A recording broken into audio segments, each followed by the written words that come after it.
আসসালামু আলাইকুম সবাইকে। ঈদের আনন্দ তো সবার সাথে ভাগ করে নেওয়া হলো।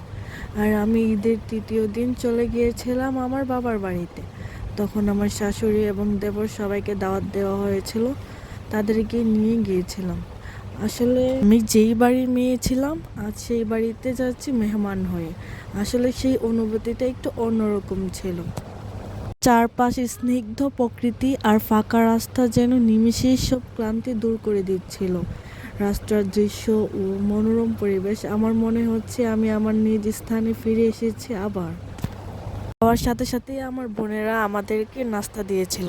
আমি যখন দেখছি তারা শশা কাটতেছে, মানে কাজ করতেছে, তখন আমি যখন গিয়েছি কাজ করার জন্য, তখন আমার বোন আমাকে বলে, তুমি কেন কাজ করবে আজকে, তুমি তো মেহমান হয়ে এসেছো, তোমাকে তো দাওয়াত দিয়ে নিয়ে এসেছি। তো আর কি করার, আমিও খেতে বসে গিয়েছি। আর এত সুন্দর সুন্দর রান্না দেখে কি আর লোভ সামলানো যায় বলেন। তারপর আবার আমার মায়ের হাতের রান্না বলে কথা, আমি তো আর সহ্য করতে পারতেছিলাম না, তখন সাথে সাথে সবার আগে আমি খাওয়া শুরু করে দিয়েছি। সবার ঈদ কেমন কাটলো একটা করে কমেন্ট করে অবশ্যই জানাবেন। ভিডিওটি আপনাদের কাছে কেমন লাগলো জানাবেন। যদি ভালো লাগে থাকে অবশ্যই পাশে থাকবেন।